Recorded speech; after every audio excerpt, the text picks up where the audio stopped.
Noon regular council meeting for Monday, March the 9th. Do we have any late items that need to be introduced? There are none, Madam Mayor. Okay, thank you. Welcome back. Thank you.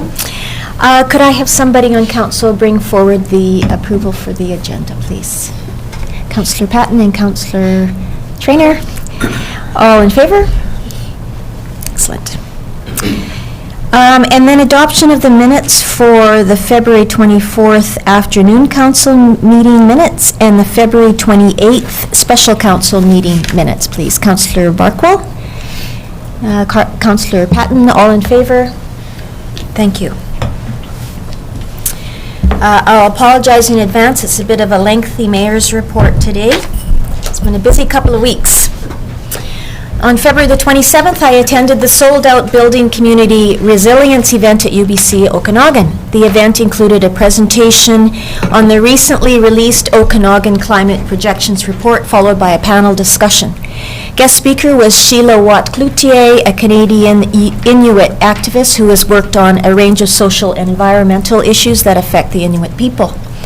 In particular, three statements Ms. Watt-Cloutier said really stood out for me. One is that the Inuit people deserve the right to be cold. Their lives depend on it. Second, the impact of the warming climate on the polar bear receives more attention than the impacts on the Inuit people. And third, that she rests her hopes for change on today's young people. On Sunday, March the 1st, I attended both the Philosophers Cafe and the regional meeting of the BC Sustainable Energy Association. The cafe featured Robert Massoud, who spoke about the Israel-Palestinian conflict and to some degree the parallels between that conflict and the Indian Act with its far-reaching impact on Indigenous peoples here.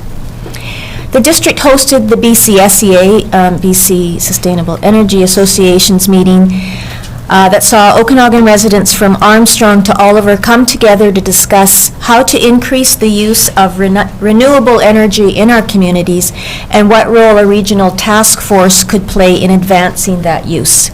Many interesting ideas and opportunities were brought forward for consideration as the association looks to formalize their next steps. The district looks forward to continuing to work with organizations like the BCSEA to bring the benefits of low-carbon technologies to the residents and businesses of Summerland. Thanks to the association for inviting us to host their meeting and to our Tammy Rothery for moderating the event. On Monday evening, March the 2nd, I participated in a Community Spoons event at Brodo Kitchen in Penticton. Formerly called Soup Sisters, this is a monthly soup-making event. It's now being sponsored by the Junior Chamber International, JCI, the Penticton chapter. We made 130 servings of soup for South Okanagan Women in Need clients. On March the 3rd, I attended the Okanagan Basin Water Board meeting where we had an update, among other things, on the snowpack, and we will receive our own District of Summerland update from Chris Johnson later in this meeting today. On March the 4th, I attended a sleep awareness presentation at Center Stage. This event was the next in a series of health events put on by Interior Health, School District 67, the District of Summerland, and the Summerland Healthy Community Initiative. Sleep awareness was a topic that Summerland students themselves wanted to hear more about, and the presenters held sessions earlier that day with the students. Similar to most adults, most youth are not getting the amount of sleep they need to maintain optimum health. On Thursday, March the 5th, I attended the RDOS meeting in Penticton. Councillor Holmes was there as well, of course.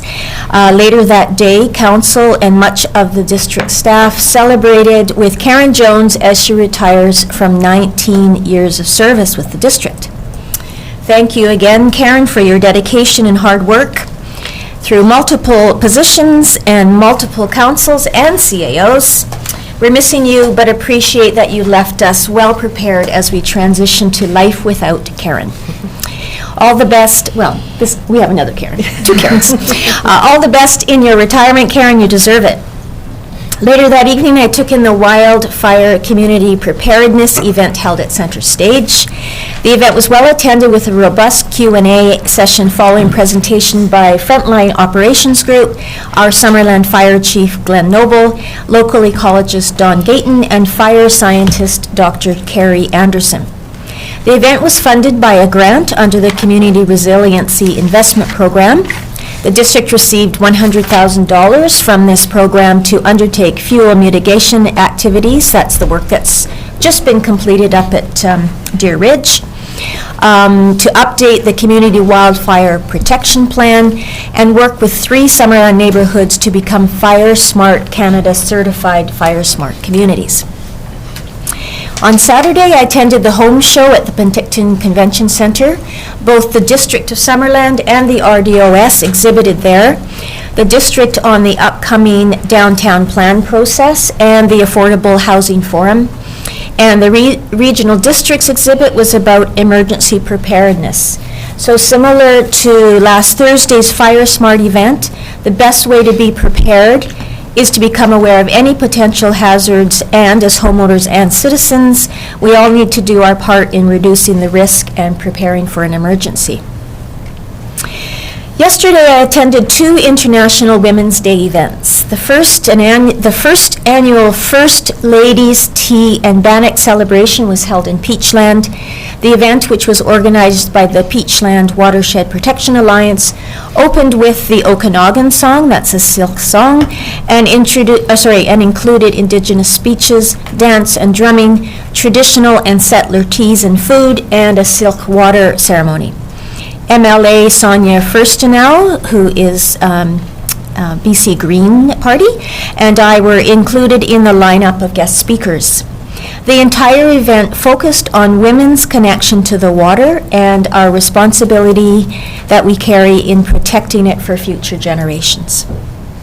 In the evening, I went to a fundraiser at Liquidity in the South Okanagan that celebrated women in the culinary and winemaking sectors. Proceeds went to the Foundry in Penticton and in Kelowna, Slow Food Canada, and the South Okanagan Women in Need Society.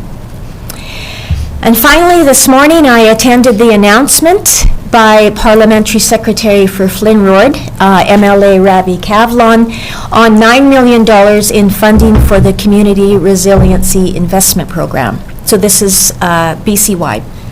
The funding, which used to require 25% in matching funding from a local or First Nations government applicant, is now being granted at 100%. The RDOS received $140,000 in funding, and the Penticton Indian Band in $25,000. This is the same program that we got $100,000 in earlier this year. And that's my report. Thank you. CAO. Okay, thank you, Your Worship. So just very quickly, thanks to all the staff in Development Services who attended the Canadian Home Builders Association Home and Renovation Show over the weekend. As Mayor Boot mentioned, we had the chance to chat with a lot of Summerland residents who popped into the home show around the downtown plan, our upcoming housing forum, and construction coming up in Summerland over the next busy season, which we're expecting. So it's the first time that we've actually been at the event. A lot of good feedback that we've had from the community, and a great opportunity to tell all the Penticton residents and those from around the region about the fantastic businesses we have downtown Summerland. So look forward to getting some more feedback as we begin those processes, but that was a great weekend at the home show. We've been busy over the last couple of weeks beginning our business perspective survey, working closely with the Chamber of Commerce. We've had the chance to meet with 5 businesses last week. Some really good feedback from the community around some of the great things we do, some of the things we can do a little better, and we look forward to continuing on with that process over the next couple of months and bring that back to council later in the year. The Housing Forum, just to update the community on that. So we're in the process of finalising the details around our upcoming Affordable Housing Forum. We've selected May 12th as the date, and we will have more information on that out into the community over the next week or so as we promote that event over the next little while. So we're looking forward to a busy spring. Thank you. Thank you. Okay, we are now on item 7, which is the first of 2 opportunities for the public to comment on any item that you see on the agenda. If you would like to speak, we have 15 minutes set aside for this opportunity, and please introduce yourself and your address before you begin your 2-minute presentation. So if you are interested in doing that, please come forward to the podium.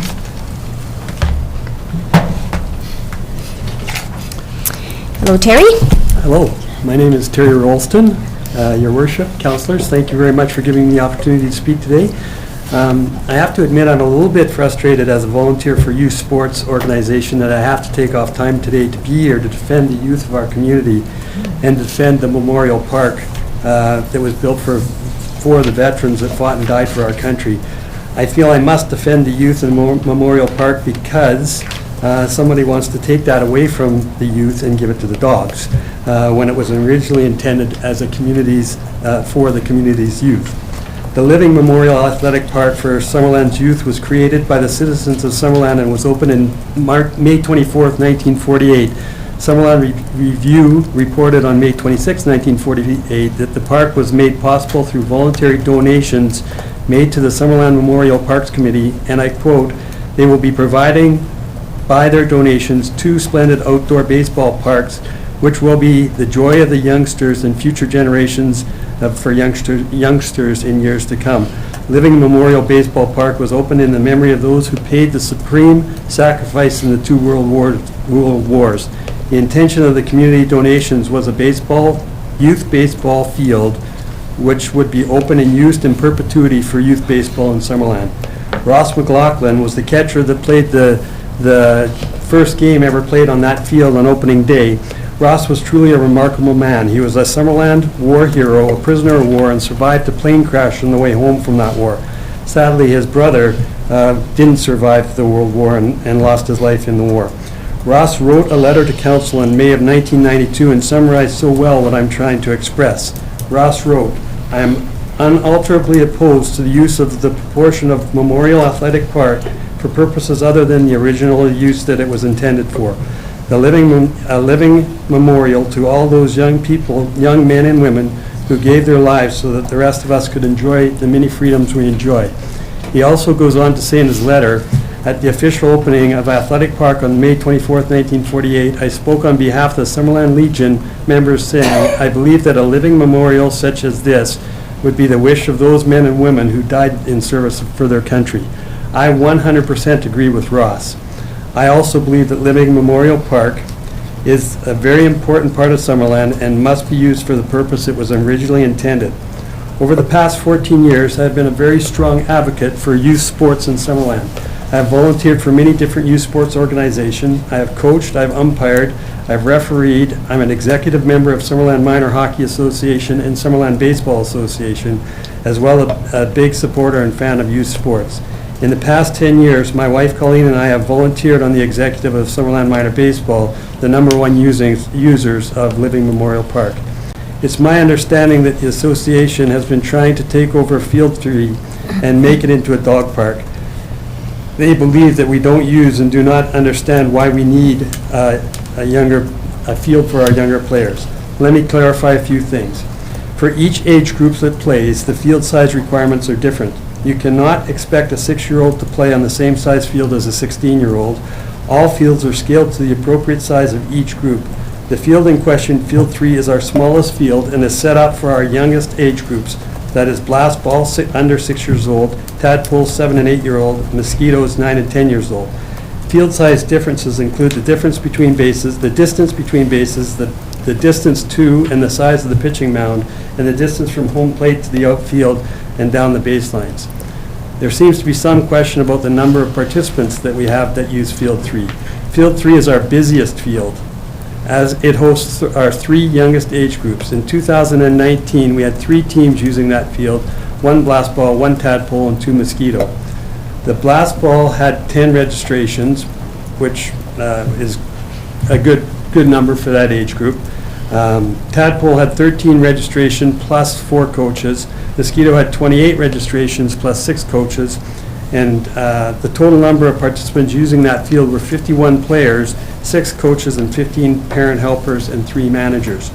The typical season for Summerland Minor Baseball goes from the first week of April to the last week of June. Generally speaking, each team at this age group has 2 practices a week and two games, with games starting in the middle of April and going till the end of August. Some years we have a summer league team that goes into the end of August. In recent years, baseball in Summerland has been growing. When I took over as president, there were 4 teams. At that time, the fields were underutilized. In 2019, we had a total of 8 teams. We've doubled in size. We had 1 blast ball team, 1 tadpole team, 2 mosquito teams, 2 peewee teams, 1 bantam team, and 1 midget team, ranging in age from 4 all the way up to 18. Total number of players in all groups was 92 players, 14 coaches, 21 parent helpers, and 8 managers. We share coaches' equipment. We share coaches, we share equipment and pitching machines for all age groups. That equipment is housed on site in our C-can and also in the storage shed that is beside Field 1. Moving one age group to a different area of town would not be feasible as it moves them away from all the equipment that is needed for the game. In conclusion, I've heard that the Dog Owners Association believes that we have a lot of baseball fields. That is in fact wrong. We have 3 baseball fields, and that's it. And each field is sized appropriately for the age group that uses the field. The other fields are not baseball fields. They are fastball fields and they are slow pitch fields. Don't get me wrong, I'm all for a dog park in our community. I think it's a great idea, but not at the expense of the youth in our community. And at taking away from the purpose of that living memorial park, which was set up as a living memorial to our veterans. Thank you very much for taking the time to listen. If you have any questions, I'll be here to answer them. So thank you. Okay. Thank you very much. Would anyone else care to come to the podium and speak?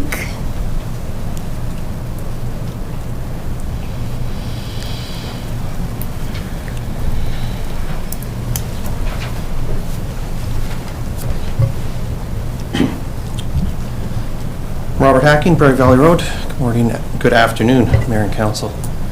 I'm pleased to see that further investigation in current usage of parks with the intention of creating Summerland's first fully fenced off-leash dog park. I think it is becoming clear that with the limited land use options available, the feasible locations for this park are becoming apparent. Still missing is the data Council requested from minor baseball regarding historical usage and the impacts to field number 3 at Snow Ave, which is the westmost field. We know that it's set up for ages 7 to 10, tadpole and mosquito. Blast ball players can play on any field that's available, who are starting to learn the game and how it is played. Outside of this weekly practice and some home games, this particular field sits unused for the majority of the booked 81 days. Feedback I've received from residents have suggested possibly improving other ball fields in Summerland, notably a small ball field that resides at Giants Head School and the Powell Beach ball field, both currently in need of some work. These fields are sized of the right appropriate size to meet the needs of children's baseball. I think it is a great suggestion, as a ball field for this age group would at least see more casual use, being in much closer proximity to schools and homes of the users who would be using them. Another suggestion that I heard was to consider Powell Beach as a location of the dog park instead. I note that this suggestion has made its way into the report to staff. I look forward to the next steps following this report, where viable locations are identified, a proper layout and cost analysis is done, and all the data is presented to stakeholders and the public to consider and provide feedback on. Across the Okanagan, whether the population is 1,500 or 132,000, cities and councils have provided safe, accessible, fully fenced off-leash dog parks for their residents to enjoy.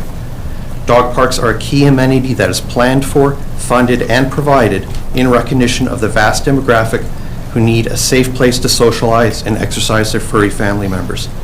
It is also the measure of a truly inclusive community. Thank you. Thank you, Robert. Anybody else? All right. So we'll get right on to our business items, beginning with the fenced dog park proposed next step. next steps, and I will pass this over to our Manager of Recreation, Lori Mullen. Thank you, Madam Mayor. As a recap, at the February 24th Council meeting, Council passed the following resolutions. That Council directs staff to not proceed with the Peach Orchard Beach Fence Dog Park, and that $48,000 remain in the 2020 general capital budget earmarked for a fenced dog park with its location still to be determined. And that Council directs staff to return to a future Council meeting with a report outlining proposed next steps to consider other options for a fenced dog park.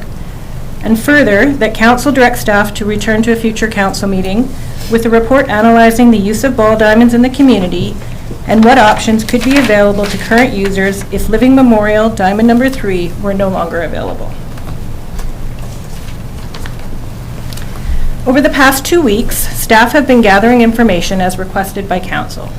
This report is intended to provide Council information regarding the District of Summerland ball diamonds and 2019 usage, outline possible impacts and options if Living Memorial Ball Diamond Number 3 was no longer available for ball, and propose next steps towards confirming a new location for a fenced dog park for Council's consideration. The District of Summerland maintains and books 9 ball diamonds. While there are school fields in Summerland, which include small ball diamonds, they are rarely used for community use because they don't meet regulation standards. The exception to this is the annual Action Fest slow pitch tournament. The 3 Living Memorial Ballpark diamonds are designed for baseball. Summerland Minor Baseball confirmed that BC Baseball dictates that one field can only be set up for 2 age groups, and the 2 age groups must be consecutive age groups. The field size considerations include distance between bases, distance between pitcher's mound and home plate, size of the pitcher's mound, size of the outfield, and distance from home plate to the home run fence. Thus, in order to offer minor baseball for all age groups, 3 baseball diamonds are required. As you can see in this drawing, or this figure, ball diamond number 1 is designed and set up for Pee Wee minor baseball, which is ages 11 to 12 years. And last year there were 2 Pee Wee teams. Diamond number 2 is designed and set up for bantam and midget minor baseball, and that's for ages 13 to 17. And there was 1 team of each playing on that diamond. And diamond number 3 is designed and set up for tadpole and mosquito, ages 7 to 10 years. There were 1 tadpole and 2 mosquito teams last year. And blast ball, which is ages 3 to 5, is being played on any open field at Living Memorial Park. All 3 Living Memorial Ball diamonds are booked 81 days per year and 228 hours per the spring season, which is typically every day for 2.5 to 3 hours per day, April through June. This is a block booking, and usage is dependent on coaches and teams, with 8 minor ball teams with 2 practices per week and 1 to 2 games per week.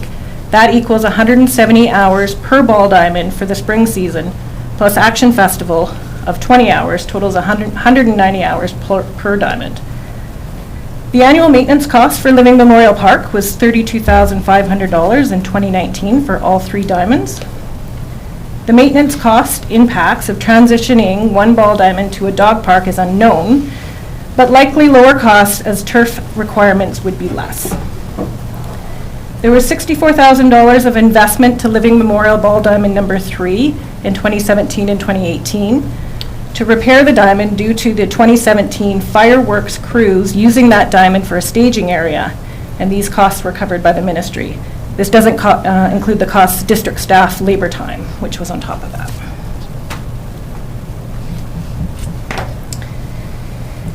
Dale Meadows Sports Complex has 5 ball diamonds, which are designed for slow pitch and fast pitch with no mounds. Diamond 2 has a shorter fence line and is used primarily by girls fast pitch, and the base placement is at 60 feet versus 70 feet. Girls fast pitch had 2 teams playing on that diamond last year. The slow pitch team or league has 19 teams, and there are 2 local senior slow pitch teams. Action Festival hosts up to 80 teams at the annual slow pitch tournament. These diamonds are booked from April through October. Booking days and hours vary dependent on the diamond. Average usage per diamond is 247 hours and 73 days per season. A breakdown of the bookings per diamond is included in the full report.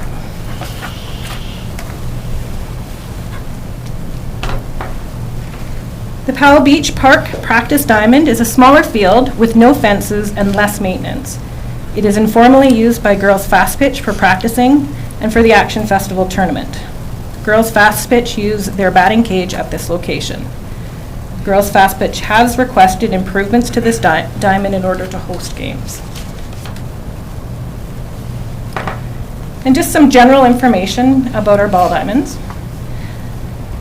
The 2018 Parks and Recreation Master Plan indicates that the average number of baseball or softball fields in the 19 comparison communities across BC is 6.4 in comparison to Summerland's 9.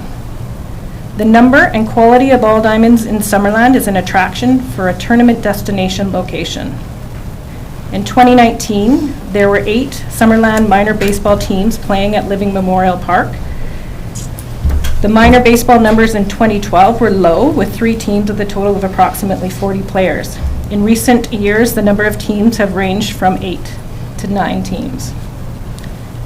Summerland Minor Baseball has noted that baseball in general has seen a resurgence in the Valley, which could be perhaps due to the success of the Toronto Blue Jays in recent years. There was interest and inquiry regarding a youth baseball academy in Summerland 2 years ago. However, I've had no recent follow-up on that. The potential growth or decline of baseball in our community is unknown. Typically is dependent on parent and volunteer interest and involvement, which turns over approximately every 5 years. The girls' fast pitch program varies year to year. Last year they hosted 2 Summerland teams, a U10 and a U19 team. The rest of their players played on Penticton teams. This year they are anticipating hosting a U10 and a U16 team, and their U12 team may be playing out of Penticton, but that's not yet finalized. The usage stats in this report are for user group bookings and do not include informal use of the ball diamonds. The usage stats do not include summer use for minor baseball, as they didn't have a program last summer. The usage stats for minor baseball and girls fast pitch are general. As noted in the letter from minor baseball, the times and days are dependent on the coaches and the teams. As there is no charge for sports field bookings for minor teams, the groups tend to block book traditional usage times for the season. Staff had requested a letter from minor baseball regarding baseball diamond specifications, ball teams, usage, and impacts if field number 3 was no longer available. While the representative indicated that he could get several other letters and individuals to advocate against the removal of the ball diamond, staff have indicated that we are not at the stage for that community consultation yet.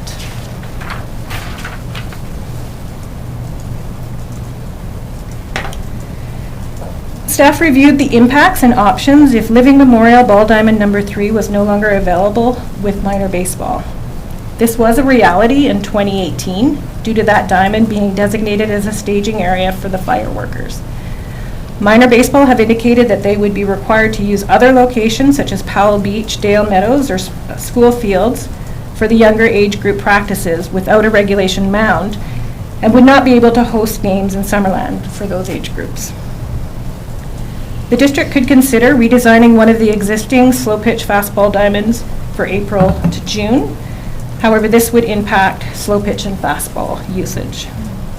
The district could consider upgrading Powell Beach Park practice field to be a regulation ball diamond. However, significant investment would be required.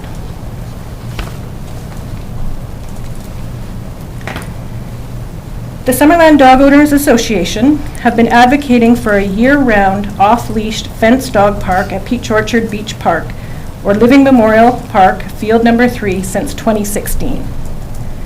They have recently suggested, due to the water table and the field drainage issues at Peach Orchard Beach Park, that Living Memorial is the desired location for 2020 construction.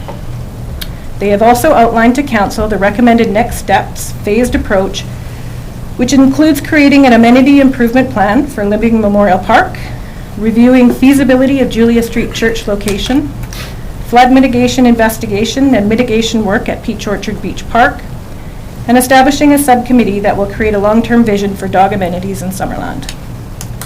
The Summerland Dog Owners Association and local dog owners have issued several letters to council over the years.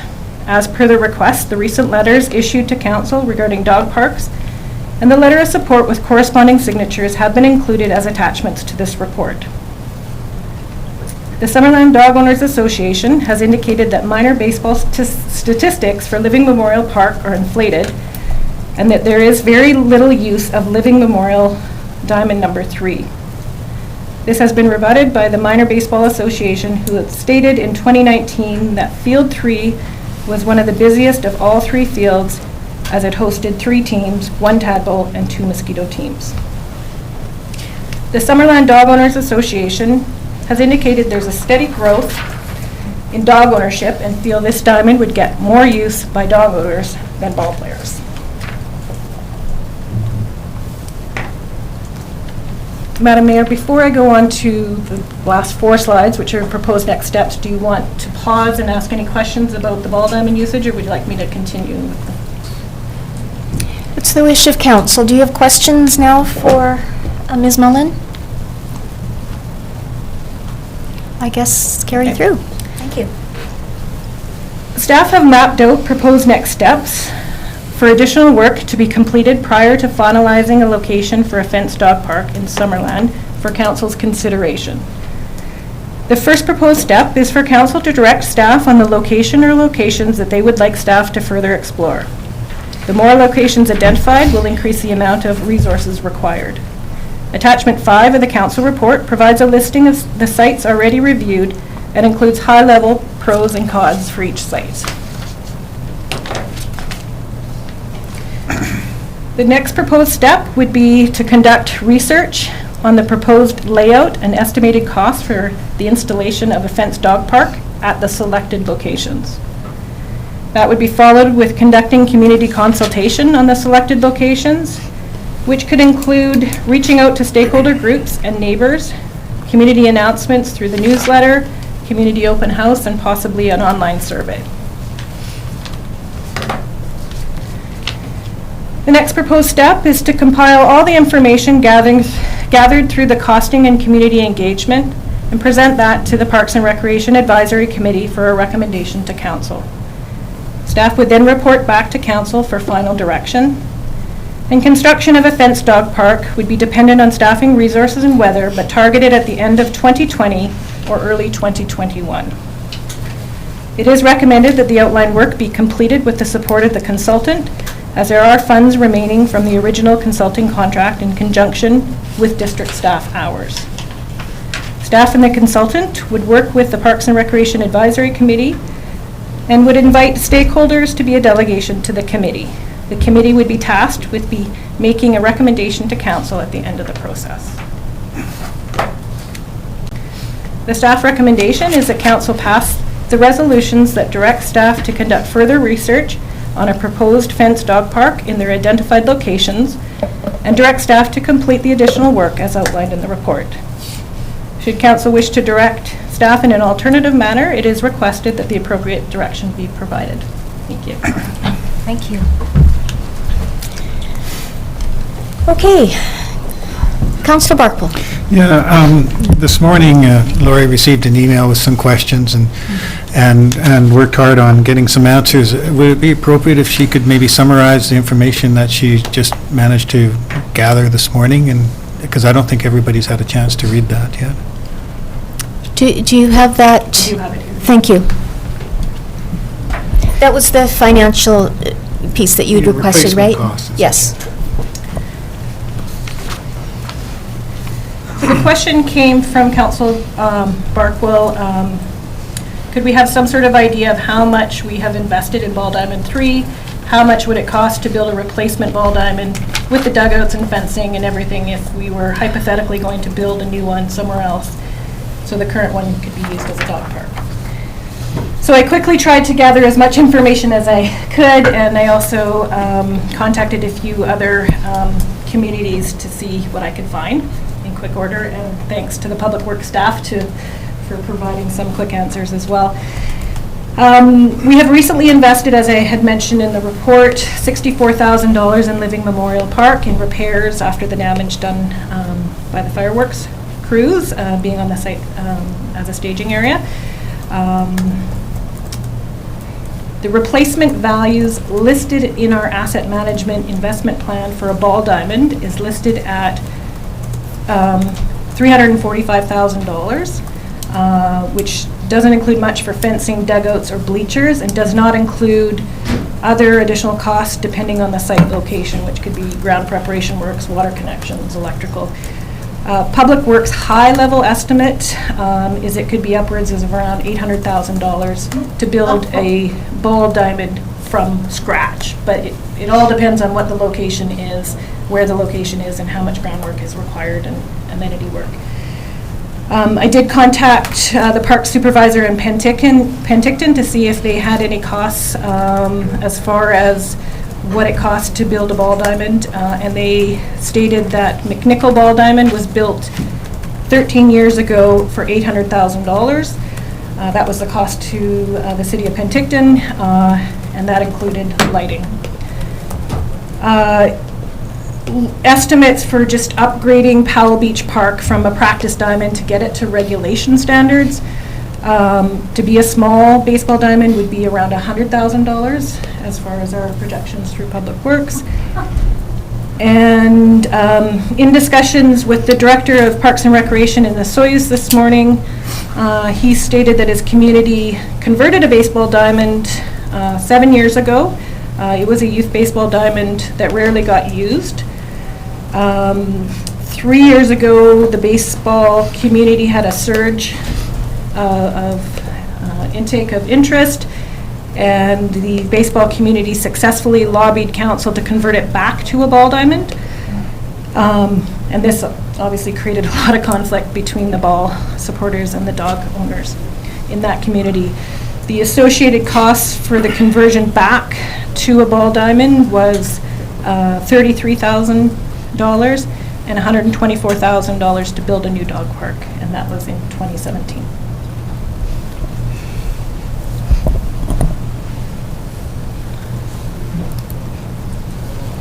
Did you say 124 to build a new dog park? Correct. Thank you. Councillor Traynor. I realize the cost estimates are probably very high level because you didn't have very much time to research them, but I'm just wondering, $100,000 to fix up Powell Beach seems like a lot. I have no idea what it costs to build ball diamonds, but there's already a footprint there. Would you maybe just be able to explain kind of where that, maybe a couple more details on where that figure comes from? Yes, let me pull that up.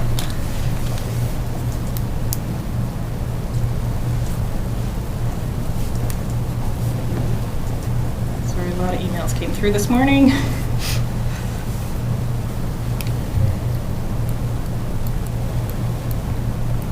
We can come back to it if you want to. If anyone else has a question? Or- Here it is. Oh.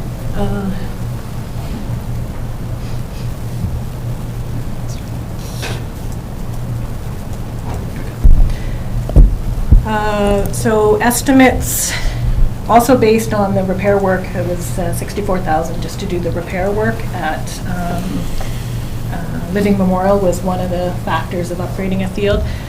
But infield dugout and replaced with infield material, $10,000. Outfield would need to be dugout, leveled, graded, seed or sod applied, irrigation removed temporarily and reinstalled at $40,000, fencing and protective netting erected around the field. So currently there is no fencing at that location, and it would have to be, because it's a short field, it would have to be quite high fencing in that area. So that's estimated at $40,000. New bases, anchors, pitching rubber, etc., $3,000. Roofs added to dugouts, $1,700 each, and then any other sort of associated costs is coming into about 100,000. Okay, and is that cost for upgrading the field so that little kids could use it? Or is that for, like you're talking about the high fencing, do smaller kids need the fence, or the netting as well? We'd probably have to do more investigation and measure it out, but because it's a shorter field, we'd have to make sure that the appropriate protective fencing is put at that location. But we haven't done a full analysis on that. That's Okay. just an estimate. Thank you. Councillor Carlson? I have a question about the proposal of Julius Street, and one as a sort of an overarching question. Did they come forward and ask if a dog park might go at that location, or did the district go forward to the church and say, might we talk about putting a dog park here? And if so, are there opportunities to explore further than what we've already explored with maybe other places zoned institutional that might have enough space? Through Madam Mayor, the Julia Street Church did reach out to us a year and a half ago, just saying they had a piece of property and they thought there might be some community use opportunities with the District of Summerland. After that, when we were looking for a location for potential dog parks, I had remembered that comment, and our consultant went and approached them and had discussions with them about the possibility of a fenced dog park. So we initiated those discussions. They seem to be open to looking at that further, and would be happy to have additional discussion around that, and thought that it might be a good use, but that's where it ended. So they are open for us to come back and discuss it further. Okay, so just to throw another one out there then, would it be possible to approach the Lutheran Church and find out if it's at all, if there's any interest, or if it's available or even legal to use that space for a dog park? We haven't reached out yet, but we could. I'll throw it to council first, because if you note, there's a hill and there's flat and it's close to town and it's underutilized, but it's never going to be sectioned off from the church. So, and I know that they also, at one point, had tried to come up with another solution for that space, so I just throw it out there just to, in case we need more conversation. Can I just ask you a question? Is that land that Councillor Carlson was speaking of, do you know how it's zoned? Is it in the ALR? But it's zoned institutional. In the In the ALR, though? Okay. It's never been. Let me just check quickly. I think that was the concern before, wasn't it? Yeah, the land is in the ALR, but we can certainly look, if that's direction of council, to see what the potential could be. I think it's worth asking. Putting a dog park in a location like that, as opposed to building a whole bunch of houses, is a totally different ballgame. You could say they're farm dogs. It's all the dogs that don't live on farms. Okay, so that's a possibility. Councillor Traynor? Is there any kind of covenant on the property at Snow Avenue? It was donated to the district for the purposes of baseball. So is there anything that's attached to that at all in terms of future uses? Does anybody know? There's nothing on title. There's nothing on title. There's intentions that are on record, but nothing on title. Okay, and one more question. Who is that land donated, like who donated it to the district? I'd have to get back to you on that. Okay.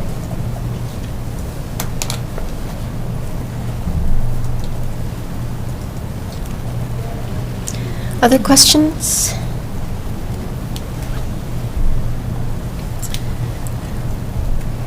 Okay, so we have Appendix F in front of us, sites visited and reviewed, and there's quite a few on that list. Lori, it's your wish to have one or several of those proposed locations brought forward, and, perhaps some investigation on Councillor Carlson's suggestion? That's what you're looking for from council? please. Okay. Okay, Councillor Holmes.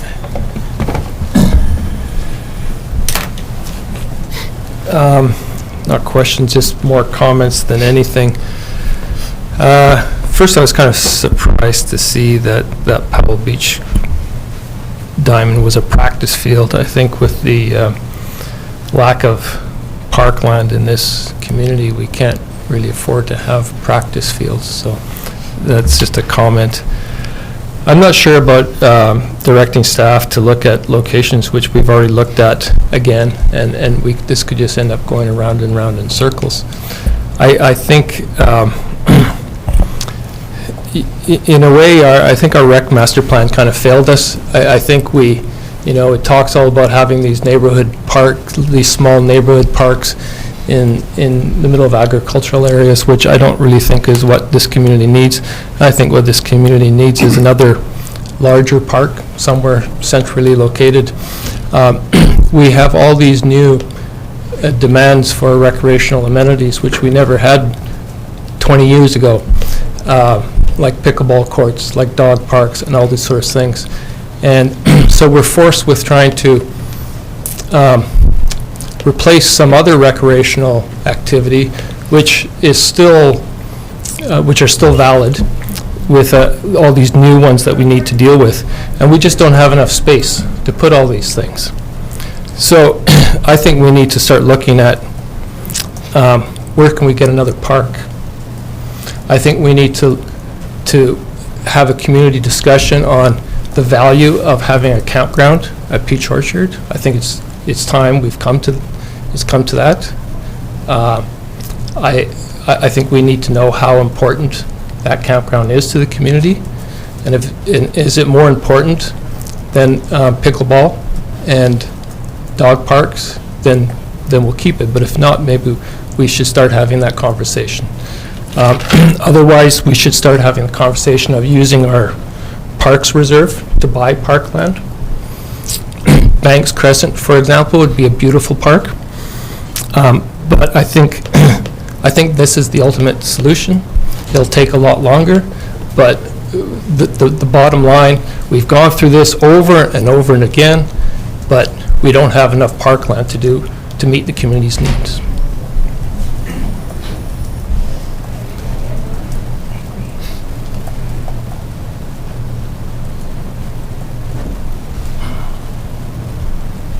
Councillor Barkle? Yeah, I'd like to thank Councillor Holmes for initiating that sort of thought. I too have wondered how it is that the Peach Orchard Park became a campground. It must have been in the days when we were a population of 2,000 people and all orchard, and parks were of less value. Now in today's day and age, I question that. I'd like to know how the community feels about the use of that parkland as a campsite.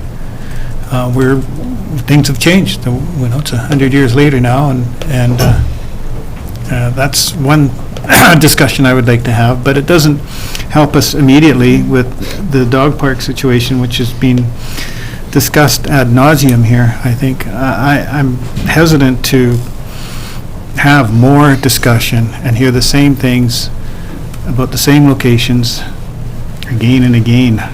And just, I want to see how the rest of the council feels about that. Maybe we're ready to have a discussion on a site and pick one. It seems to me the only objection, well, there's two objections to the Peach Orchard site. One, some people above have suggested that it might be noisy, and I don't think so. Every time I've been to a dog park, it hasn't been dogs barking. It's not like a kennel at all. And I spoke recently to someone who works right next door to a dog park in Penticton, and when it went in, he was quite surprised about how little noise they hear from that dog park. It just doesn't. It's not really I don't believe, a serious concern to those at Tuscan Terrace who've opposed the Peach Orchard site. And then the other question with that site is the water issue. And Does anybody here think that that cannot be dealt with in one way or another? Parks, our Works Department seem to think that it could easily be dealt with. One way or the other, we need to deal with it. It's not usable for anything if it's soggy. You can't even play Frisbee. So maybe make it usable, and that should overcome any objections about location. It's as long as it's not soggy, it's a good place. Well, it's not soggy right now, Yeah. because I was there the other day with Ranger. Councillor Trainer. I completely agree with Councillor Holmes. I think that we need to have a larger discussion about parks in Summerland, and I'm a huge advocate of buying parkland, because I think once you buy it, people use it. That's a whole other thing that I think will take a lot more time, and I think that we need to do a dog park before that discussion, because people have been waiting a long time for it. I think that Peach Orchard, I feel like we already had that discussion, and when I was at the budget meeting, I heard loud and clear from many, many people that they did not like Peach Orchard. So we already, took that one off, so I think that we should be confident in that decision and leave that one where it is. I would like to learn a little bit more about options for Powell Beach, both the possibilities of either upgrading the ball diamond and making that for little kids, or the possibility of what a dog park might look like there. I think that that's worth taking a little bit more time. So that's kind of where I think we are right now. So I do think it is worth investigating this a bit more so that we can try to get it right. Councillor Patton? Thank you, Madam Mayor. I agree with Councillor Trainer. I think that the message that we got at our open house was loud and clear to us that that Peach Orchard come off the table. But I do agree with Councillor Trainer that I think we should maybe take a more in-depth look at Powell Beach. If it's going to be upwards of $100,000 to create it into to bring it into a baseball field, maybe what we should do is look at it, if it is large enough to be able to do a segregation for small and large dogs, if it falls within the parameters for the correct size. I think that that might be something that would be well worth looking at. Thank you. Councillor Carlson? Thank you. I think that we also need to recognize, Powell Beach, it might be an option, but there's a lot of people that live close to downtown Summerland, and that's some of the feedback we've been getting, is that they would like something close. I would like to suggest that so far in the options that have been presented, following up with Julia Street is, I think, worthwhile, especially for people who live close to town and perhaps have smaller dogs. I think that if you're there's no conflict of use right there that we're aware of, and even if it was done as a pilot to try it out and see what kind of usage it got, I think it would be worth following up. So that would be my input.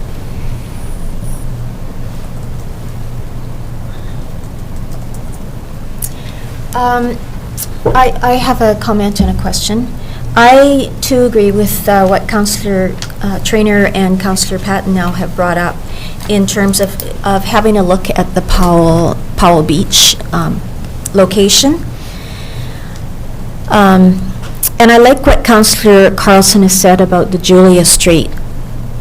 My understanding, though, when we were talking about, at the time when we were looking at Peach Orchard Beach as the site, that we also asked staff to continue working with the Julia Street Community Church anyways in 2020. I can't remember if it was 21 or 22. Could you clarify that for us, please, Lori? I wish I had my sheet with me, but I don't.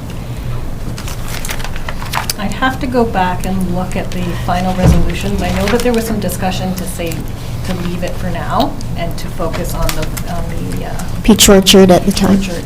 So I have a feeling that it was decided that That was off the table. Off the table for now?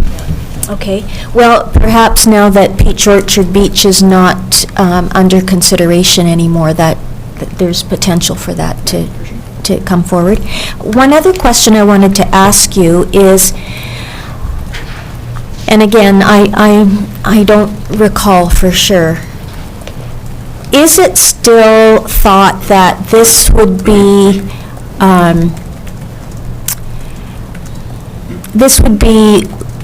perhaps one of more than one dog off-leash fenced dog park? I know that the rodeo grounds came forward as a possible solution down the road.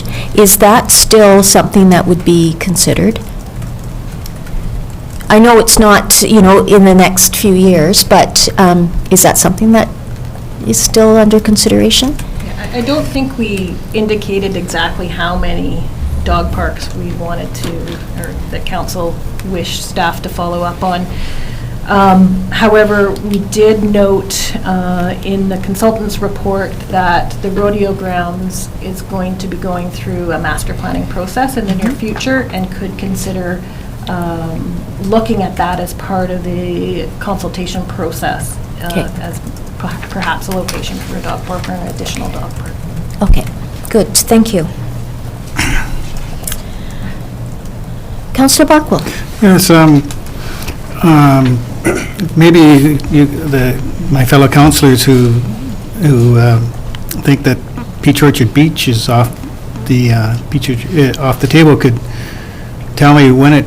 I never knew it was off the table, and they could explain to me why it would be off the table as a viable alternative. And my second point is, two more, is that in Trout Creek, I'd go along with the idea that I think there's more of a demand for something that's closer to town.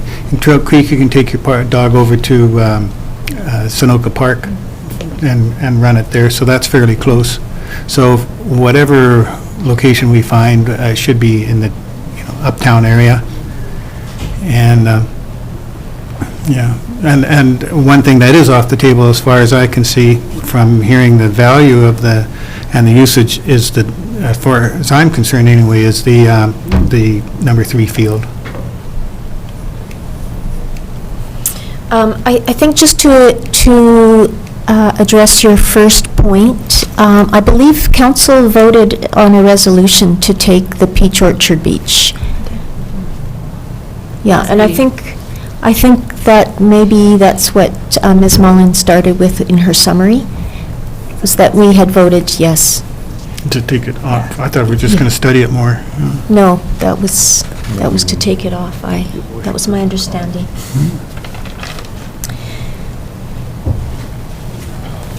Must have blinked. Must have blinked. Maybe you didn't vote. I don't know. So right now we have to look further at Julia Street and also at the Powell Beach location.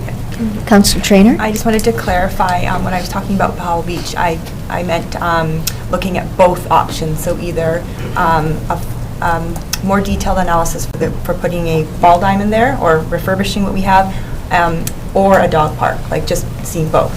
I didn't know if that was clear or not. Okay. I'm not in favor of either yet, I just wanted more information on the two of them. Okay. Yeah.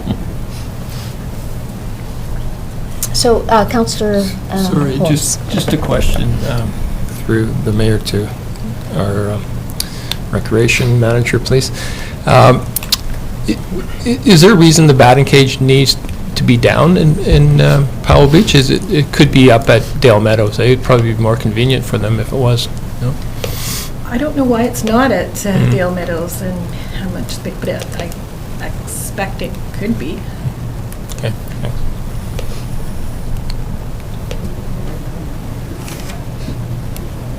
I have another question following up on what Councillor Holmes just asked. The fastball, that's used by the girls' fastball, you said? And they have, I don't remember the field number, but at Dale Meadows, they have a field.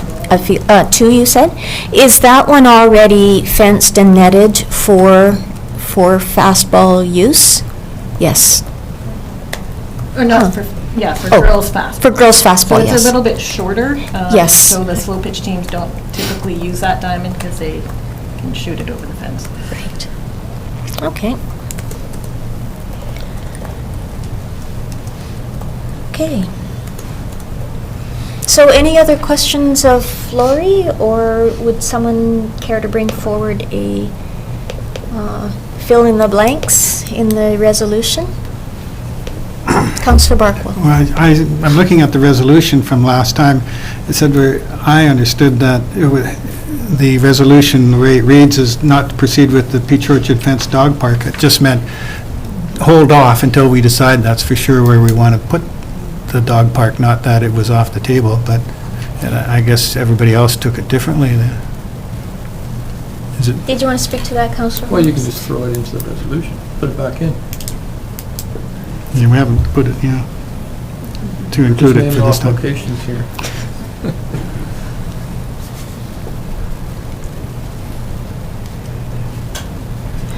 Should we, We'll have to do that. Yeah. So, our corporate officer has just suggested that we should probably vote on individual locations.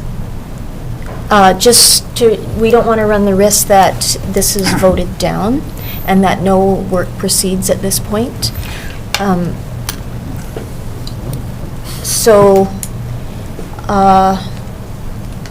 Does anybody want to bring forward a name to fill in the blank there? Councillor Holmes. Lutheran Church.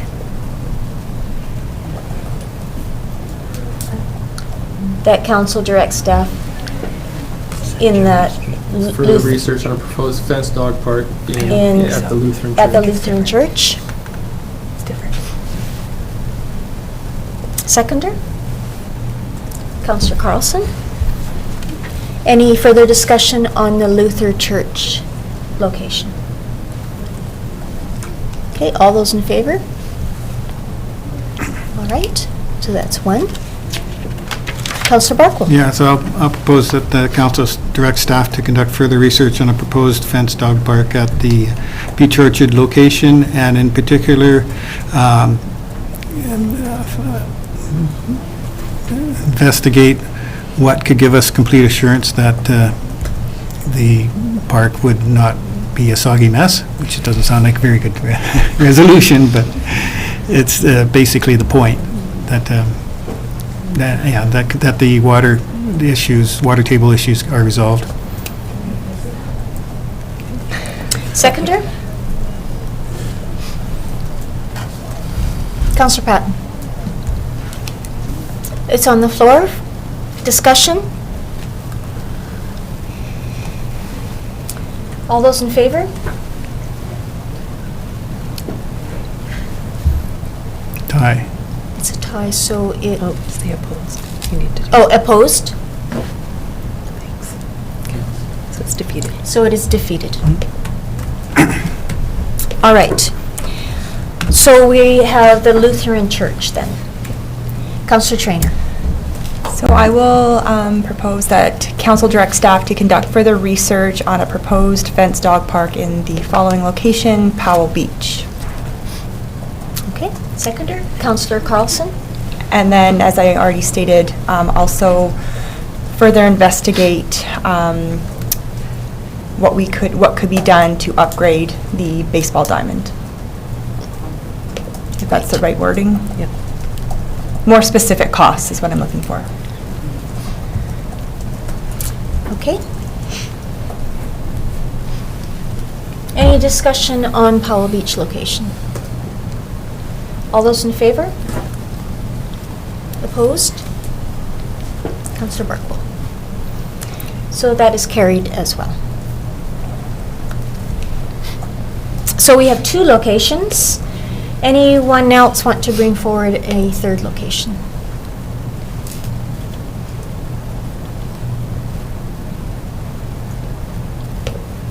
All right. So that's the first part there. I guess that's the second part as well. All good?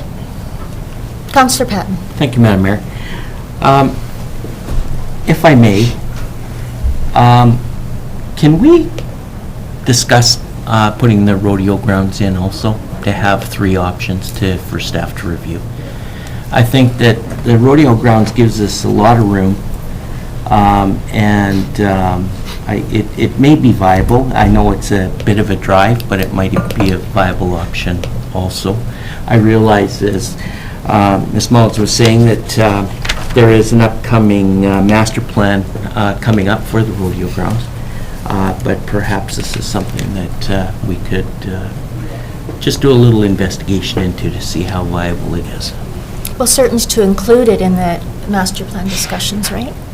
So you'd like to bring that forward as a third location? If I may? All right. You're seconding? Thank you. Comment? Okay. Just to the comment that the rodeo grounds is a kilometer closer to town than Powell Beach. So, I mean, if that is something that people are concerned about, the location and the proximity to downtown, well, I mean, I understand there's more population by Powell Beach than there is by the rodeo grounds, but the folks, that's just something we need to consider. Same driving distance or time, but kilometer difference. Councillor Barkwill? Maybe this doesn't need to be said, but I presume that the consultation would involve the actual horse users at the rodeo ground. One of the originators first built the rodeo grounds was telling me on the weekend that horses and dogs don't mix. So there would have to be good physical separation between the two uses.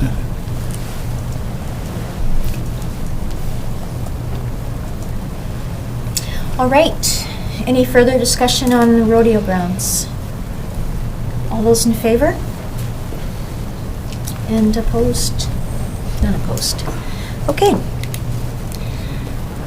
So we have 3 locations for you, Ms. Mullen. Thank you. Okay, thank you.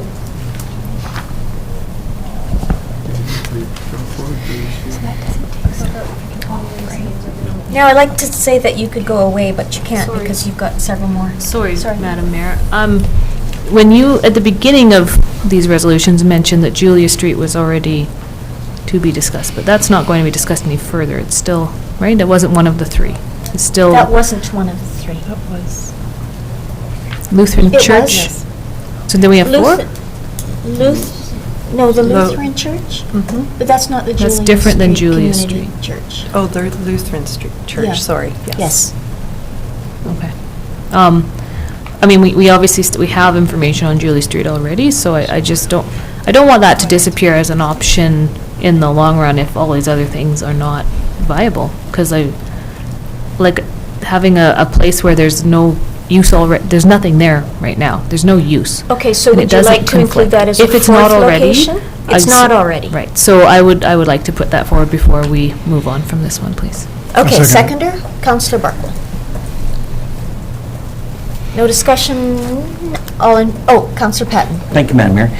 The one thing that we talked about, or that was discussed in regards to the Julia Street location, was that being a third of an acre might not be big enough to segregate small That's and okay. dog. I don't think that is, I think that's worth putting out there as an option, though. Sorry to interrupt. But, yeah, I remember that conversation. Yes. Okay. Councillor Barkwill? Maybe we'll have the small dog park and a large dog park, not in the same locations. Okay, all in favor? Thank you. So that's 5. Is it 5? 4. 4. One defeated, yeah. 1 defeated, that's right. Okay. Councillor Traynor. Just for clarification, the Snow Avenue is not off the table yet. It's still, once this report comes back, and we have another discussion when we get the results of this report, it would, Well, if you read the recommendation, if you want to have further research done on the Snow Avenue location, it needs to be added. I personally don't need any more information. I wanted to make sure that it was still on the table when the others come back with more information. Do I have to add? I don't need to add it, do I? Because it's already... Research. Well, it does say to conduct further research, so if we don't want to have further research done, if we want to have the Snow Avenue in there, then I think it should be included here. What's your understanding, Lori? Would that be your preference to have the Snow Avenue included? My understanding for the existing resolutions that are on the table right now is that Powell Beach be investigated as one of the options as a dog park as well as a ball diamond. But it would be community consultation around having a ball diamond and doing the research and the costs about that in that location. You're not directing staff at this point with that resolution to do any further work to investigate. If you made that a ball diamond, what are the impacts, or what other information you'd want around making Living Memorial Ball Diamond number 3 a dog park? Like that, you haven't directed staff to do that at this point. Okay. That's how I understand it. Okay. Yeah. So I guess I need to make a resolution then to keep Snow Avenue on, is that right? Because that... You'd have to Yes, add okay, it. I think okay, that so I will do makes that it then. clear. That council directs staff to conduct further research on a proposed fenced dog park at Snow Avenue. Okay. Seconder? Councillor Patton? And I'm just putting that on there so that when we get the information back from Powell Beach, we have something to compare it to. Or,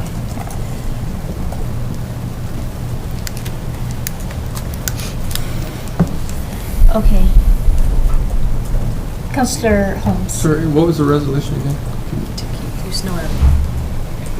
I just wanted to keep Snow Avenue on the table. But not to conduct further research.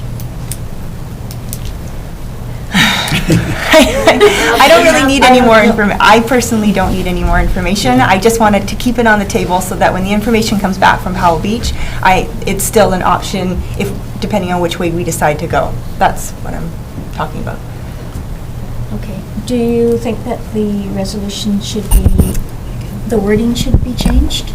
Yeah, I think To reflect through what- Chair, it would make sense, at least to give some direction on Snow Avenue, or to include that as part of the overall review, because if the results of the process come back and outline that Powell Beach Park is to be upgraded for a ball diamond, we'll need some direction to confirm that Snow Avenue is the preferred location for the dog park.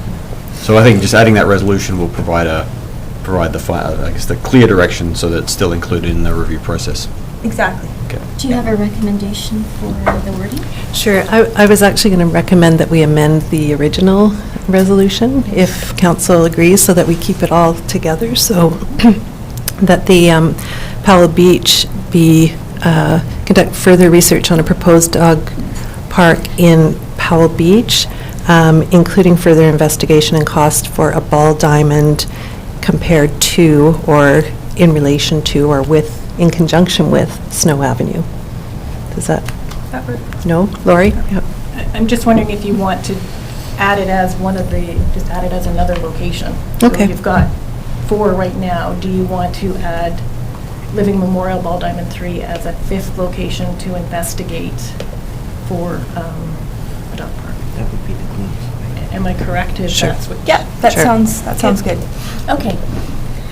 Sorry So about it's that. been, that's okay, Sorry. not a problem at all, no need to apologize. Okay. So we have a seconder. Yes. Any further discussion? All in favor?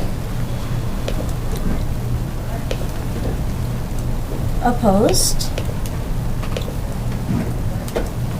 I know, neither of us voted. Well, I voted in favor. Oh, you did? Okay. Reluctantly, but yeah. I didn't vote. So that carries then, and we have 5. Correct. Okay. Thank you, Councillor Traynor. No worries. Okay, are we ready now to go on to 8.2? Please. Yes. Memorandum of Understanding for the Summerland Health and Wellness Center. That is for Ms. Mullen as well. Thank you, Madam Mayor. On January 13th, staff provided council an update on the Summerland Community Health and Wellness Center process, and council directed staff to prepare a memorandum of understanding and terms of reference to be brought back to council for approval. Staff have been working with the partner organizations to create an MOU which outlines the intention of this collaborative opportunity to bring key stakeholders together to develop and implement plans for a community health and wellness center, which addresses recreation and wellness needs from each organization, as well as the needs in the community. The MOU outlines project management, the terms of reference for the steering committee, partnership organization considerations, and communications. As the development of the process continues, additional partners may become involved, such as First Nations, post-secondary institutions, service agencies, and other local public or private organizations. While the Penticton Indian Band is not currently listed on the MOU as a partner, we will be continuing to work with them as they are a supporter of the project and they have provided a letter of support. Once the MOU is endorsed by council, it will be distributed to be signed by other partner organizations. The next steps in the project process is to develop the scope of work for the project management for an extensive community engagement process and needs assessment. The committee is meeting tomorrow to review a draft document on the scope of work. Staff will also be applying for the Plan H Healthy Communities Grant Program under the Healthy Community Engagement Process Stream for $15,000. The staff recommendation is that council endorse the proposed Memorandum of Understanding for the Summerland Community Health and Wellness Center project, and that council authorize staff to sign the Memorandum of Understanding on behalf of the District of Summerland. Thank you. Okay. Questions on the MOU or anything that Lori has presented?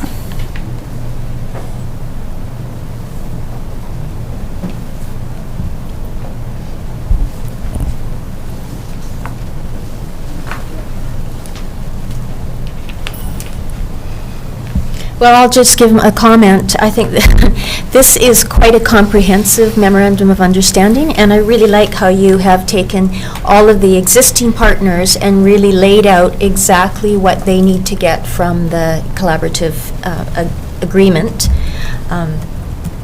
It certainly meets my understanding through the conversations that we've had over the last year and a bit.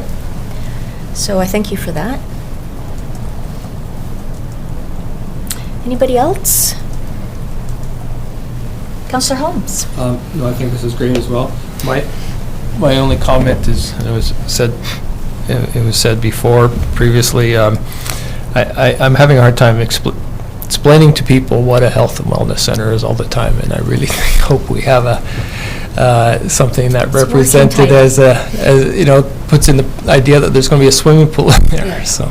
Because people think it's something to do with medical purposes only, so.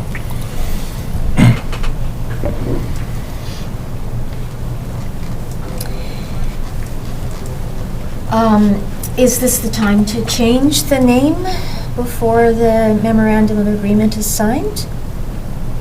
To better reflect the recreation aspect? Councillor Traynor. I think we had this discussion before, too. Yes. But what happens if we just added in the word aquatic, like health, aquatic, and wellness center? And then that clarifies it for people, then there's no questions. Or recreation. Right? If there's a gym and stuff. Or even recreation and wellness center. Yeah, I'll second that. And then no one, then it's pretty clear exactly what it is.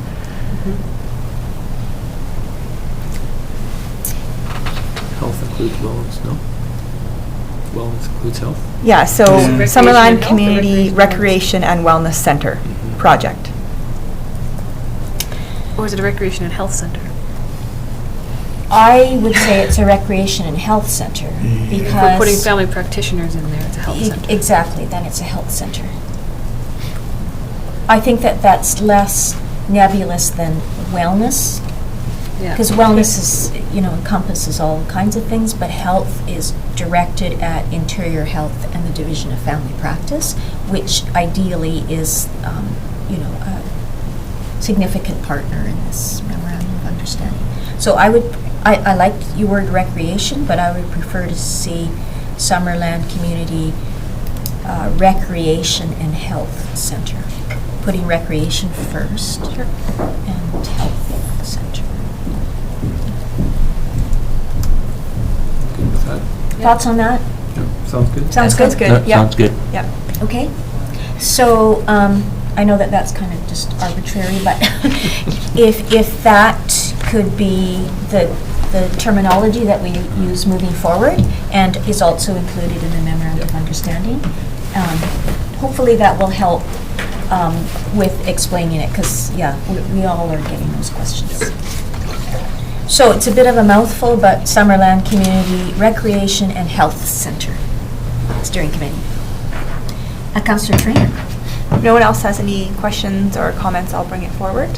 Thank you. Seconded by Councillor Carlson. With the wording Summerland Recreation and Health Center.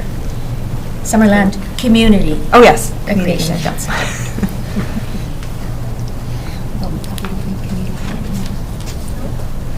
Probably don't need community. It was just to distinguish it from the Summerland Health and Wellness Center that's directly across the parking lot here. That's why the word community was in there.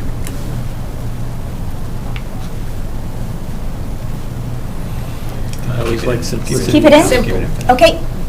Keep it in. Any further discussion? All in favor? Great. Fantastic. So 8.3, playing field maintenance policy update. Again, Lori Mullen. Thank you, Madam Mayor. When staff were beginning preparations for spring field use and initiating dialogue with user groups, it was discovered that the November 10th, 2014 version of the playing field maintenance policy does not reflect current practice, and it required updating. So district staff met and updated the policy with information that's reflective of how sports fields are currently being maintained and have been for the last several years, and best practices. The current policy only reflected ball field maintenance at Dale Meadows, so the updated version includes all playing fields as well as soccer. The regular sports field user groups have reviewed the updated policy and have had the opportunity to provide feedback. So the staff recommendation is for council to amend the policy number 500.3, playing field maintenance policy as proposed. Okay. Questions of Lori? Councillor Carlson. So if a user group has an annual, I understand there's an annual event to go and clean and maintain at Living Memorial, and it's sort of a team-building activity, I'm wondering if that's something that's been established, is there a way that the district can encourage that to continue or partner in that, so that the kids they've taken ownership of it, I understand, and I just want to know if that could be continued or if it's been discussed with the people who are already doing that? I think historical practice is that if there's been a community cleanup day, that district staff have worked alongside with user groups, provided them with some supplies and encouraged and supported that, so that would continue. Thank you. Any other questions? Could I have someone bring forward, thank you, It's Councillor. the Lori Mullen show today, isn't it? Yes, it is. Seconded by Councillor Patton. Any further discussion on the new policy, updated policy? All those in favor? And then opposed. Okay. Thank you, Lori. 8.4, snow survey results. This is for Chris, our Director of Works and Utilities. Thank you, Madam Mayor. As we move into spring and into freshet, we wanted to bring a report to council to update you on the status of the snow surveys that we do every month, starting in January, as well as where we're at with reservoir levels. With me today, I have Sean Hughes, our water distribution chief operator, to answer any questions with regards to the reservoir levels and how we manage those, or any other questions council has on the distribution side of things. But first I'll just step through the snow survey results. So these are, like I said, done every month, starting in January each year. They're posted on our website. If you go under city services, at the bottom under water, there's the snow course survey listed there. Just to give council some perspective on the locations where we take the snow survey. So this is a map showing our watershed boundaries. Headwaters 1 at the north end of our watershed and Eisentalk near the south end are the two locations where we take those snow survey measurements. So the results are tracked and trended. We show the last number of years as well as the average and the maximum on each reading date on this graph. As you can see, on the light blue is showing the 2020 results. Kind of the green color with the triangles is the average. And so what we do is we track the current results to the mean, and so we record based on a percentage of historical average. So where we're at right now, hitting this time of year, we can either start to see some melt happen in the lower and upper reaches of the watershed, and see those that total amount of water equivalent snowpack start to go down.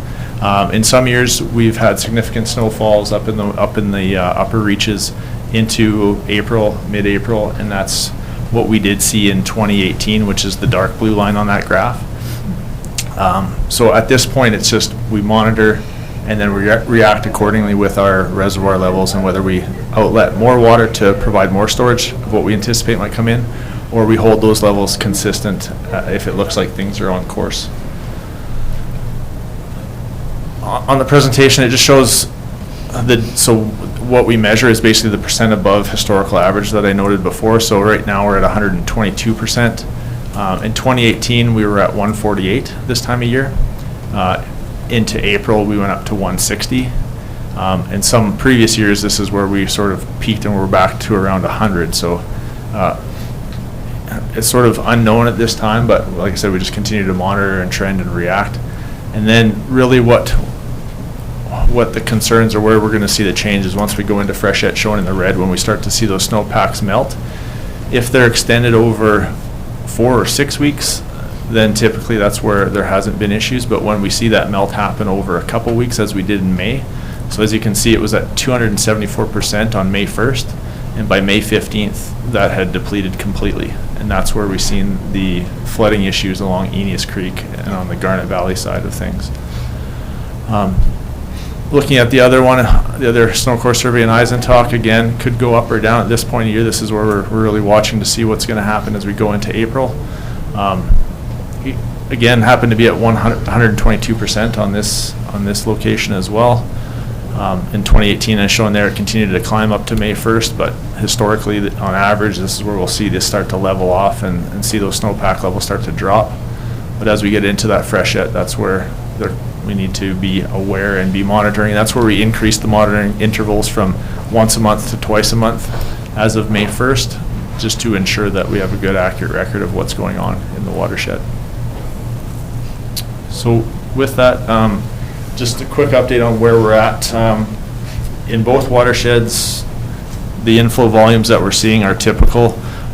We have opened up, I believe Garnet Valley is opened up fully to ensure that we're releasing enough water to ensure there's sufficient storage there, which is where it's sort of holding steady. And on the Trout Creek side, again, the reservoir levels, we're maintaining those for storage and haven't seen any significant inflows where we're noting any concern at this point. So, with that, I'll turn it over to council if there's any questions. Councillor Barkwell.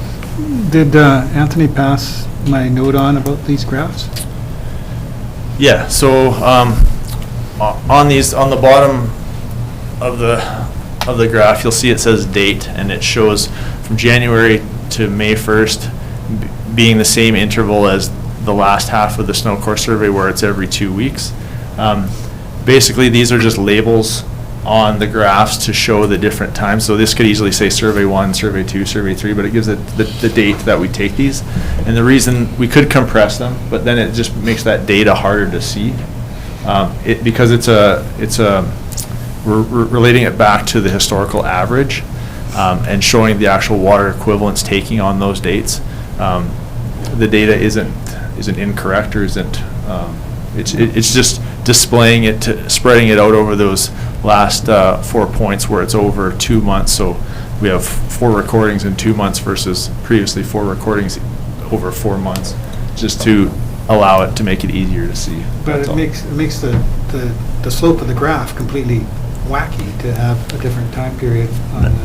Not wacky, it stretches out those, so it is showing it a little bit less drastic than it could be. If we were to put it so that it was all the same, all it would do is make that last half of the graph Very steep. half as wide as it is and even more steep, and less easy to see the differences that you might have on May 15th or June 1st. You just can't do a graph that way, but anyhow, you just can't.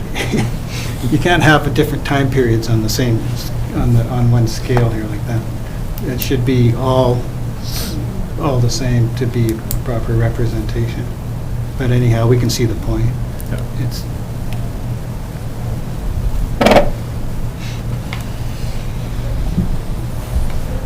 Anyone else?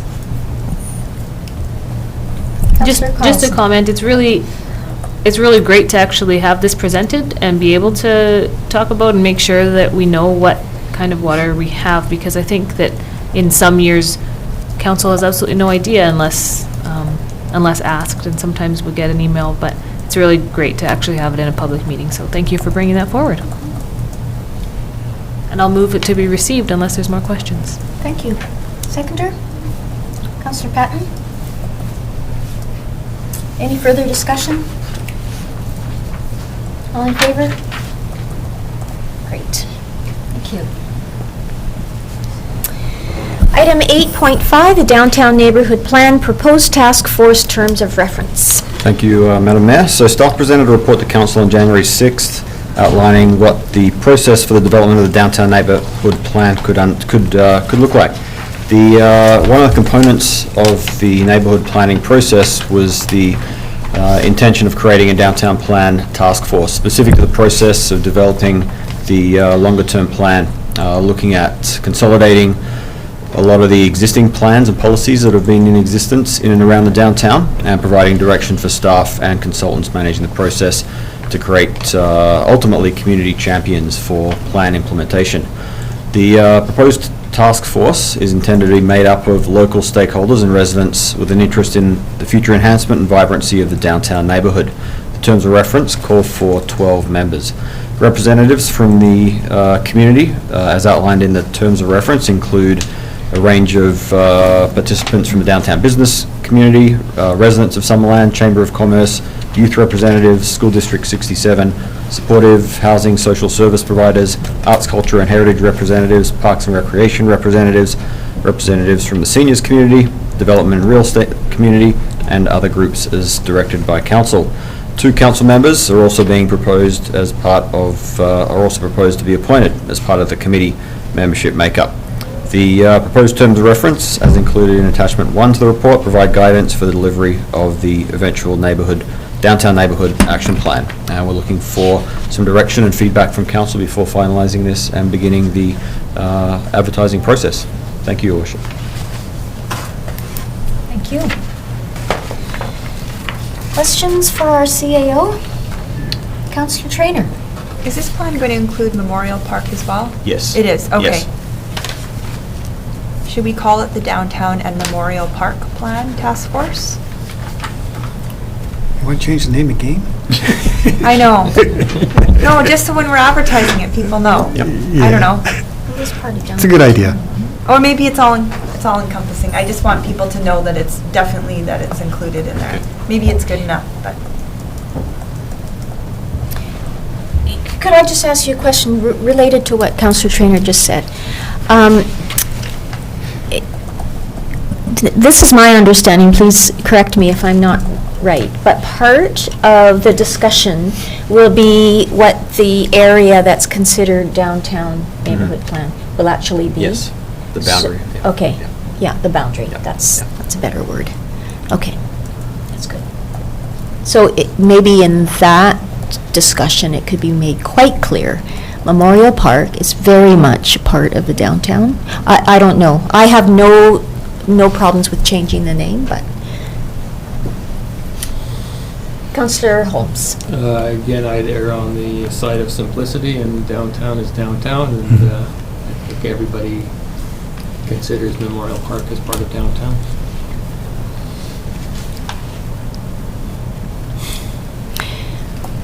Okay. One side, the other side. It's not something I'd die on. It's a hill I'd die on, so.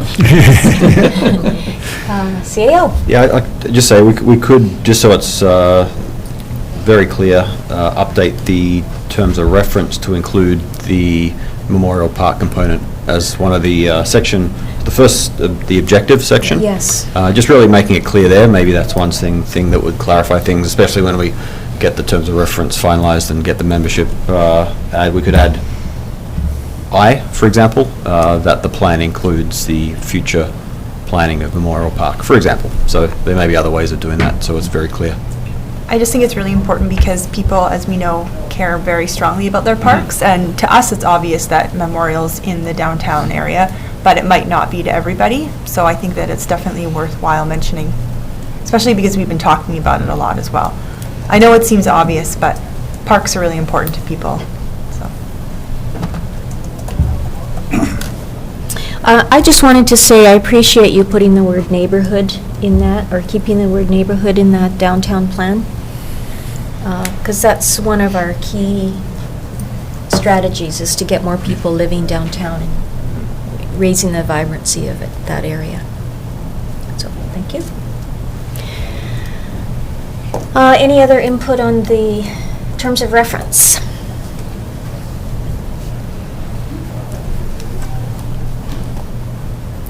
All right, could I ask somebody to bring forward the two resolutions there, please? Well, it's one resolution, two parts.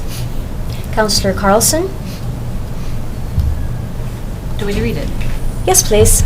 The council received the report dated March 9th, 2020, entitled Downtown Neighborhood Plan, Proposed Task Force Terms of Reference, and that council adopt the proposed terms of reference for Downtown Neighborhood Plan Task Force and direct staff to commence advertising for task force members. Thank you. Can I just add, as amended, to adopt the terms of reference as amended? Yes, good point. Yeah. You may. Thank you. Seconder, Councillor Holmes. Any further discussion? All in favor? And none opposed. Yay.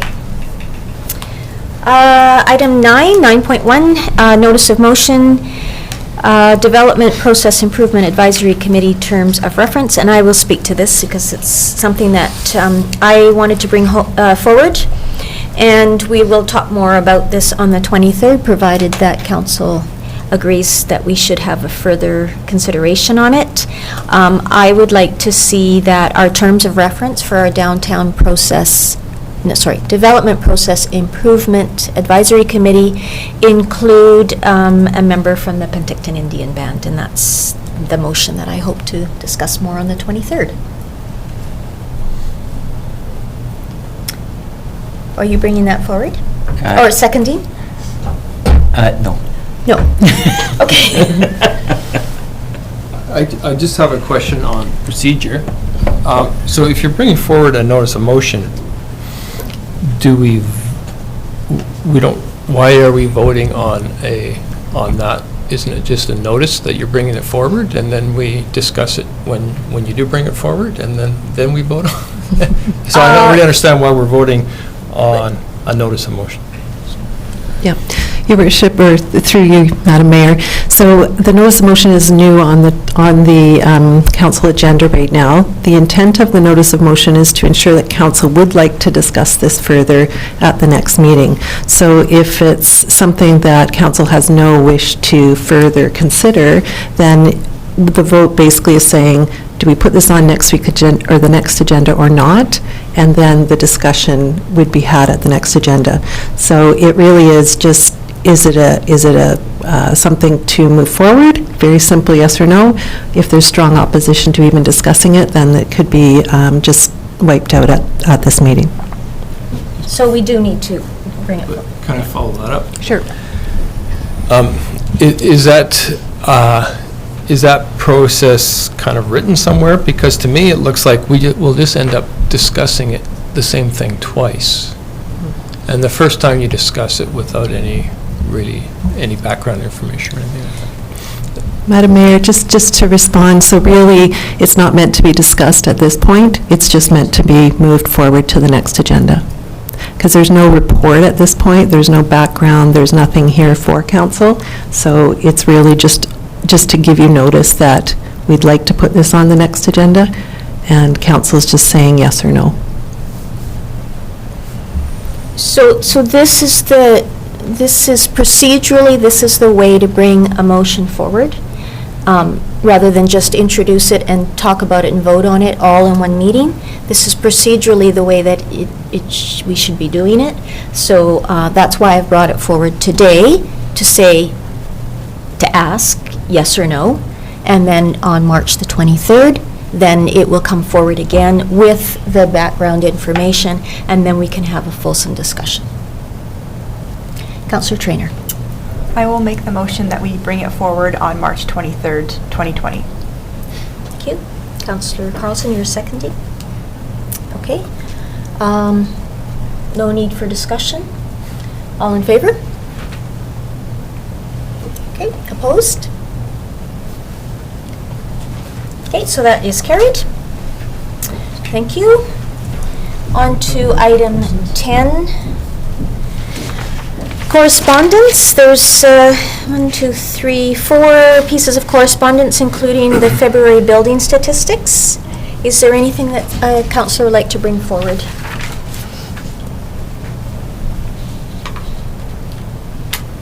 Okay, if not, could I have someone bring forward the motion to receive for information? Councillor Traynor, and seconded by Councillor Barkwell. All in favor? Okay, thank you. Committee minutes, same thing. Committee minutes for 2019, October the 9th of 2019 for the Cultural Development Committee, and for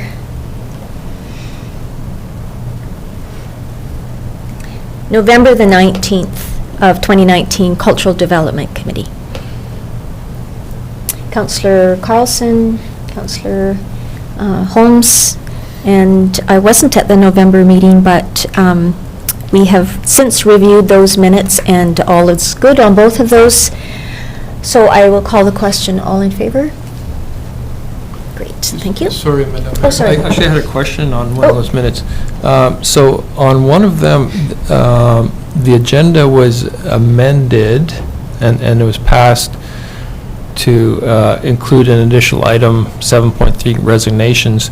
But then if you look further down in the minutes, there is no 7.3 with the resignation. So if somebody resigned from the committee and that was discussed, shouldn't that be in the minutes? Which minutes are you looking So at? the November 19th. Yeah, I wasn't at that. So you see, if you look at that meeting. on number 2.1, the adoption of the agenda, Yes. and the agenda was amended to add a 7.3 resignations. And then if you go down to 7.3, there is no 7.3, and there's with no regs. So I just think if there was a resignation, that probably should be recorded in the minutes. It probably should be recorded in the minutes, but again, I wasn't at that meeting, so I don't know. I know that since then, Jean Evanishin has resigned.